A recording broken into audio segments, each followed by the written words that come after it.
और आज हम अपने डाइजेस्टिव ग्लैंड्स का पार्ट 2 देखने वाले हैं। हमने लास्ट लेक्चर में सलाइवरी ग्लैंड्स को डिटेल में पढ़ लिया है, तो आज हम देखेंगे नेक्स्ट डाइजेस्टिव ग्लैंड जो कि सबसे ज्यादा इम्पोर्टेंट है, that is liver.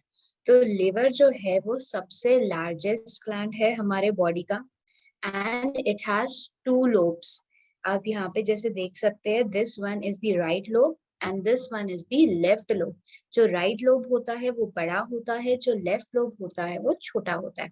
And these two lobes are connected by a falciform ligament. आप जैसे यहाँ पे देख सकते हैं कि येलो कलर का, डल येलो कलर का जो बीच में लिगामेंट है जिससे ये दोनों लोब्स आपस में कनेक्टेड हैं, उसका नाम है फैल्सीफेरम लिगामेंट। नेक्स्ट हम देखते हैं कि ये लिवर जो है ये बना हुआ किससे है। जैसे कि हमारे शरीर का जो स्ट्रक्चरल एंड फंक्शनल यूनिट होता है वो सेल्स होता है। इन द सिमिलर वे, जब भी हम लिवर की बात करते हैं तो लिवर का स्ट्रक्चरल एंड फंक्शनल यूनिट कौन से होते हैं, तो वो होते हैं हेपेटिक लोब्यूल्स, जिसको लिवर लोब्यूल्स भी कहा जाता है। आप ये डायग्राम में जैसे देख सकते हैं कि जो ये लिवर है, ये लिवर बनी हुई होती है किससे, लिवर लोब्यूल्स से। जो लोब्यूल्स है वो लिवर के अंदर स्ट्रक्चरल एंड फंक्शनल यूनिट का काम करते हैं। अब इसको अगर मैं एक लोब्यूल को उठा के इधर जूम इन करूं तो ये कुछ ऐसा दिखाई देता है। It is almost hexagonal in shape. और ये हेक्सागोनल शेप को अगर मैं सी सेक्शन करके थोड़ा और डिटेल में देखूं तो ये जो आप यहाँ पे देख सकते हैं छोटे छोटे लाइट पिंकिश कलर के जो सेल्स हैं, ये सेल्स को कहा जाता है हेपेटोसाइट्स। हेपेटोसाइट्स को क्या होते हैं, they are the liver cells. तो ये जो लिवर सेल्स है they are arranged in the form of cords. जैसे कि हम पियानो वगैरह में देखते हैं कि जो एक के बाद ब्लैक एंड व्हाइट कॉर्ड्स होती हैं, वैसे इसका जिक्र किया गया है कि जो ये हेपेटोसाइट्स है वो लोब्यूल के अंदर in the form of cords में कनेक्टेड है। उसके अलावा आप जैसे यहाँ पे देख सकते हैं कि जो लिवर के लोब्यूल्स हैं, इनके बाहर एक कवरिंग होती है, एक पतली सी कनेक्टिव टिश्यू की शीट होती है जिसका नाम होता है ग्लिसन्स कैप्सूल। सो जो हर लोब्यूल है, each lobule of the liver is covered with a Glisson's capsule. So इसके अलावा आप जैसे यहाँ पे डायग्राम में देख सकते हैं कि ये जो हेपेटोसाइट्स हैं, ये हेपेटोसाइट्स को ब्लड कौन देता है, तो वो है हेपेटिक आर्टरी। और मेन ये जो आप यहाँ पे ब्रांच ऑफ पोर्टल वेन देख रहे हैं, ये जो पोर्टल वेन है ये पूरा न्यूट्रिएंट सप्लाई करती है किनको, हेपेटिक सेल्स को। और जो आपको यहाँ पे सेंट्रल वेन दिख रही है, this central vein carries the deoxygenated blood. So आपको आई थिंक ये तीनों प्रोसेसेस समझ में आए। हेपेटोसाइट्स लिवर के सेल्स होते हैं, और जो पोर्टल वेन है वो क्या करती है, न्यूट्रिएंट्स कैरी करती है। और जो ये रेड कलर की हेपेटिक आर्टरी है, it carries the blood and supplies it to the hepatocytes. और जो बीच में आप ये पर्पलिश कलर के ब्रांचेस देख रहे हैं, थोड़ी सी ऐसे खाली स्पेसेस हैं, उनको साइनोसॉइड्स कहा जाता है। तो आगे बढ़ते हैं नेक्स्ट पार्ट पे, दैट इज बाइल डक्ट। ये जो बाइल डक्ट है ये हेपेटोसाइट्स की तरफ बाइल पहुंचाने का काम करती है। तो जैसे कि आप ये नेक्स्ट डायग्राम में देख सकते हैं, ये जो बाइल है ये लिवर तक, यानी कि लिवर से लेके स्मॉल इंटेस्टाइन तक चीजें पहुंचाएगा कैसे। आप यहाँ पे देख सकते हैं कि ये जो बड़ा वाला हिस्सा है ये हमारा है राइट लोब, जो छोटा वाला हिस्सा है ये हमारे लिवर का है लेफ्ट लोब, ये ईसोफेगस है। तो ये जो लिवर के जो राइट और लेफ्ट लोब्स हैं, इनकी एक एक डक्ट होती है, राइट एंड लेफ्ट डक्ट, जैसे कि आप इस डायग्राम में देख सकते हैं। ये फैल्सीपेरम लिगामेंट से ही निकलती है, कौन सी, राइट एंड लेफ्ट डक्ट। तो ये जो राइट एंड लेफ्ट डक्ट है ये आपस में जाके एक जगह पे मिलती है। तो ये जहाँ पे मिलेगी उसको बोलेंगे कॉमन हेपेटिक डक्ट। अभी ये जो कॉमन हेपेटिक डक्ट है ये जब भी सिस्टिक डक्ट, सिस्टिक का मतलब गॉल ब्लैडर, जो ये आप ग्रीन कलर का छोटा पियर शेप का स्ट्रक्चर देख रहे हैं गॉल ब्लैडर, इसकी जो डक्ट है इसकी डक्ट का नाम है सिस्टिक डक्ट। तो जब भी ये कॉमन हेपेटिक डक्ट जो कि डार्क ग्रीन कलर की दिख रही है और ये सिस्टिक डक्ट जो कि गॉल ब्लैडर की डक्ट है, ये दोनों जब आपस में मिलते हैं तो यहाँ पे एक स्पिंटर होता है, ठीक है, उस स्पिंटर का नाम होता है कॉमन बाइल डक्ट। तो कॉमन बाइल डक्ट के पास जो स्पिंटर होती है उसका नाम होता है स्पिंटर ऑफ बॉयडन। आई थिंक ये सबको क्लियर हो गया। अगर नहीं भी हुआ है तो हम आगे डायग्राम में देख लेंगे। सो ये जो स्पिंटर ऑफ बॉयडन है जिस किसकी होती है, वो कॉमन बाइल डक्ट की होती है। स्पिंटर ऑफ बॉयडन क्या करती है, ये ध्यान देती है कि जो बाइल है ये वापस नहीं जाना चाहिए लिवर के पास, क्योंकि ये अभी आ रहा है स्मॉल इंटेस्टाइन की तरफ। तो स्लोली ये जो कॉमन बाइल डक्ट है, ये कॉमन बाइल डक्ट और यहाँ से जो पैनक्रियास दिख रही है आपको, ये जो हल्के लाइट कलर की है, ये पैनक्रियाटिक डक्ट। तो ये कॉमन बाइल डक्ट और पैनक्रियाटिक डक्ट दोनों आपस में मिलके स्मॉल इंटेस्टाइन यानी कि डुओडेनम की तरफ चले जाते हैं। हम थोड़ा इसका डिटेल में और स्टडी करने वाले हैं, जैसे कि डक्ट्स ऑफ लिवर। अभी ये जो डक्ट्स ऑफ लिवर है ये काफी इंपॉर्टेंट है MCQ point of view. So MCQ में बहुत बार ये भी पूछा जाता है कि जो गॉल ब्लैडर है उसका काम क्या है। अभी जो लिवर ने बाइल सिक्रेट किया, तो जो बाइल होता है वो गॉल ब्लैडर में जाके कॉन्सेंट्रेटेड फॉर्म में स्टोर हो जाता है और वहां पे कोई भी सिक्रेशन नहीं होता है। गॉल ब्लैडर का काम सिर्फ स्टोरेज का काम है और कुछ भी नहीं करता है गॉल ब्लैडर। इसके अलावा जो आपने सिस्टिक डक्ट देखी थी, सिस्टिक डक्ट हमने जैसे पिछले डायग्राम में देखी थी, सिस्टिक डक्ट जो होती है वो गॉल ब्लैडर की डक्ट होती है। ये सिस्टिक डक्ट हेपेटिक डक्ट मतलब जो राइट और लेफ्ट लोब्यूल से आई थी लिवर के, वो कॉमन हेपेटिक डक्ट के साथ मिलकर एक कॉमन बाइल डक्ट बनाती है, जो आपको इधर ग्रीन कलर का दिख रहा है। This is the common bile duct. तो ये जो कॉमन बाइल डक्ट है, इसके पास एक स्पिंटर होता है जो इसको गार्ड कर रहा होता है। तो वो स्पिंटर का नाम है स्पिंटर ऑफ बॉयडन। आई होप आपको स्पेलिंग के साथ नाम भी दोनों क्लियर है। सो जो कॉमन बाइल डक्ट है उसको एक स्पिंटर गार्ड करता है, उसका नाम होता है sphincter of common bile duct या फिर स्पिंटर ऑफ बॉयडन। इसके अलावा ये जो आप यहाँ पे मेन पैनक्रियाटिक डक्ट देख रहे हैं जो पैनक्रियाज में से आती है, ये पैनक्रियाटिक डक्ट में मोस्टली पैनक्रियाटिक जूसेस होते हैं। इसे डक्ट ऑफ विरसंग भी कहा जाता है। सो ये जो डक्ट ऑफ विरसंग है, इसके अलावा पैनक्रियाज के पास एक एक्सेसरी डक्ट भी रहता है।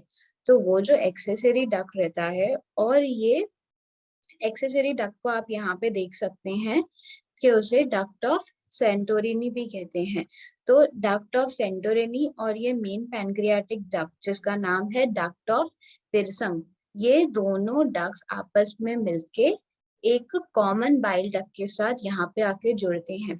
तो जिस जगह पे ये दोनों आके कनेक्ट होते हैं वहां पे भी एक स्पिंटर होता है जिसको कहते हैं स्पिंटर ऑफ ओडाई। तब ये स्पिंटर ऑफ ओडाई किसका होता है, पैनक्रियाटिक डक्ट और कॉमन बाइल डक्ट का। तो ये जो आगे आप स्ट्रक्चर देख रहे हैं, ये जो फूल गया स्ट्रक्चर है जो डुओडेनम में एंटर हो गया और ये आगे जाके फूल गया, तो ये फूले हुए स्ट्रक्चर को एम्ब्यूला ऑफ वेटर कहा जाता है। आई होप आपको ये क्लियर हो गया है अच्छे से। सो ये मेन चीज थी यहाँ पे दो, that is sphincter of बॉयडन and sphincter of Oddi. Apart from this हम लोग नेक्स्ट पार्ट पे चलते हैं, विच इज क्या होती है ये थोड़ी बहुत स्टडीज। अगर मुझे गॉल ब्लैडर में स्टोन्स फंस गए हैं, तो गॉल ब्लैडर में स्टोन्स कभी वैसे देखो जब हम ज्यादा फैट कंज्यूम करते हैं, बहुत ज्यादा कोलेस्ट्रॉल हमारी आर्टरीज के अराउंड में फंस जाता है, तो गॉल ब्लैडर में जाके वो बचा हुआ कोलेस्ट्रॉल स्टोन्स में कन्वर्ट हो जाता है। तो मजबूरन हमको वो गॉल ब्लैडर स्टोन्स को रिमूव करना पड़ता है। सो जब हम गॉल ब्लैडर स्टोन्स को रिमूव करते हैं तो उसे कहते हैं कोलेसिस्टेक्टोमी। एंड जब भी किसी कारणवश लिवर खराब हो जाती है तो हम लोगों को लिवर को रिमूव करना पड़ता है। तो surgical removal of liver is called as hepatectomy. I hope ये भी आपको क्लियर हो गया। अभी हम देखते हैं, बहुत इजी पार्ट है और बहुत इंपॉर्टेंट पार्ट है कि जो बाइल है इसकी प्रॉपर्टीज क्या है। जो बाइल होता है it is slightly alkaline in nature, क्योंकि इसका पीएच आप देख सकते हैं 7.5 to 7.7 है। और ये जो बाइल है ये बेसिकली एल्कलाइन किसकी वजह से होता है, बिकॉज ऑफ हाइड्रोजन कार्बोनेट्स। और इसके अंदर वाटर होता है, इसके अंदर बाइल सॉल्ट्स होते हैं, sodium glycocholates and sodium टोरोकोलेट्स।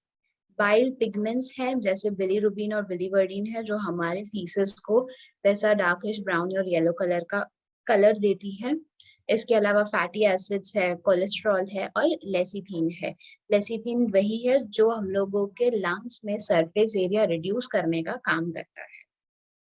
Apart from this, ये जो बाइल है ये सबसे ज्यादा इमल्सिफिकेशन ऑफ फैट्स के लिए रिस्पॉन्सिबल होता है।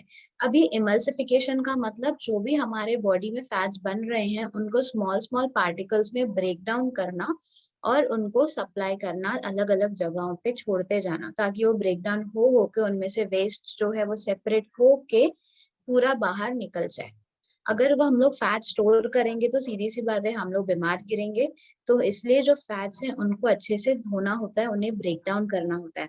सो वो कौन करता है? Bile. So bile is responsible for emulsification of fats. Bile के पास जो है एंजाइम्स नहीं होती है। अब ये बहुत बार क्वेश्चन पूछा गया है कि जो बाइल है उसके पास क्या होता है, तो बाइल के पास बाइल सॉल्ट्स होते हैं और बाइल पिगमेंट्स होते हैं, लेकिन बाइल के पास एंजाइम्स नहीं होती है। जो बाइल है वो क्या करती है, वो ग्लूकोज को स्टोर करती है इन द फॉर्म ऑफ ग्लाइकोजन।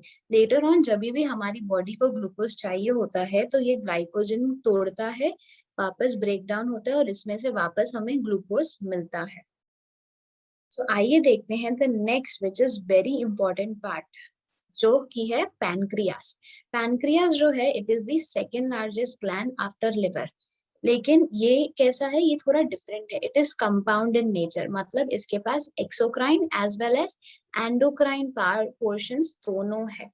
तो एक्सोक्राइन का मतलब ये एंजाइम्स भी सिक्रेट करेगा, पैनक्रियाटिक जूसेस भी सिक्रेट करेगा, और एंडोक्राइन का मतलब ये हार्मोन सिक्रेट करेगा। सो ये होता किधर है, जो कि आप यहाँ पे देख सक रहे हैं। ये जो होता है ये सी शेप्ड स्मॉल इंटेस्टाइन का जो डुओडेनम होता है उसके दो लिम्स के बीच में फंसा हुआ होता है। तो जो एक्सोक्राइन पार्ट होता है वो पैनक्रियाटिक जूस सिक्रेट करेगा और एंजाइम्स जो बना होता है एसिनाई सेल से। ये बहुत बार पूछा जाता है जो एक्सोक्राइन पोर्शन है पैनक्रियास का वो कौन से सेल से बना होता है, तो it is made up of acini cells. जो एंडोक्राइन पोर्शन है जो हार्मोन सिक्रेट करता है, कौन से हार्मोन्स? इंसुलिन एंड ग्लाइकागॉन, उसे बोलते हैं islets of Langerhans. Apart from this जो इंसुलिन है, ये जो थोड़ा एक एक लाइन का डिटेल हम इंसुलिन और ग्लाइकागॉन के बारे में पढ़ने वाले हैं। जो इंसुलिन है it is hypoglycemic hormone. Hypoglycemic hormone मतलब जो ब्लड शुगर लेवल को रिड्यूस करेगा। और वो रिड्यूस कैसे करता है? जो सेल्स को बहुत ज्यादा ग्लूकोज पहुंचा के। इंसुलिन बनता किससे है? बीटा सेल्स से। जो ग्लूकागॉन होता है इट इज हाइपरग्लाइसेमिक हार्मोन, क्योंकि वो क्या करता है, ब्लड शुगर लेवल को इंक्रीज करता है, and it is made by alpha cells. इसके अलावा भी पैनक्रियास जो है एक और हार्मोन सिक्रेट करती है, सोमैटोस्टेटिन, जो कि बनता है डेल्टा सेल्स में से या डी सेल्स में से। तो नेक्स्ट पार्ट पे बढ़ते हैं, प्रॉपर्टीज ऑफ पैनक्रियास। ये जो पैनक्रियाटिक जूस होता है इट इज ऑलमोस्ट कलरलेस, पूरा वाटरी एकदम ट्रांसपेरेंट लिक्विड होता है। It is mostly alkaline in nature because of the presence of sodium bicarbonate in it. अब ये अल्कलाइन है तो जाहिर सी बात है ये एसिड को न्यूट्रलाइज करने का काम करेगा। तो हमारे स्टमक में जो काइम के फॉर्म में एसिड बनती है उसको ये न्यूट्रलाइज करता है।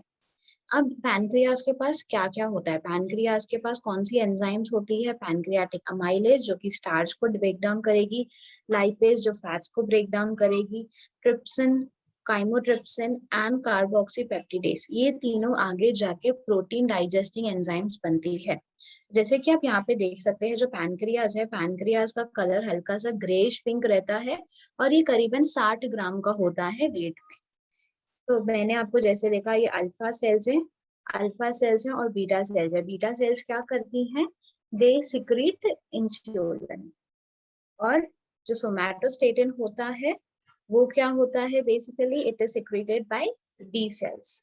सो आई होप आपको पहला वाला पार्ट बहुत अच्छे से क्लियर था और ये नेक्स्ट पार्ट डाइजेस्टिव ग्लैंड्स का भी बहुत अच्छे से क्लियर हुआ होगा। Thank you so much.